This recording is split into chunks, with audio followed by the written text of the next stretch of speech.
Black women. You talked about their weight, their body mass index. What is the impact of having a strong and consistent health, fitness focused lifestyle?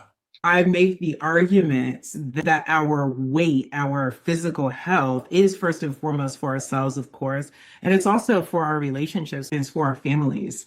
Black women have the highest rates of overweight and obesity among everyone. We're the only group that has a statistically significant difference from men in our same group and women in other groups. That is measured by the body mass index BMI. And it is widely known that BMI does not account for racial differences like bone density and muscle mass, which Black people tend to have higher levels of both of.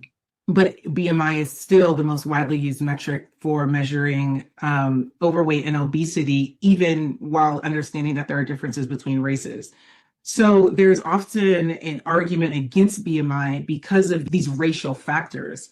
Even if we get away from it, Black women in particular have the worst of the worst. So when I'm talking about that, I'm not just talking about weight. We're talking about levels of hypertension, high cholesterol, heart disease, certain types of cancer. So there are a lot of issues related to this that sometimes people will argue against BMI, but we can't argue against these outcomes that we're seeing in Black women. So I think we're really doing a disservice when we don't talk about overweight and obesity. At this point, I think it's creating harm to not talk about it.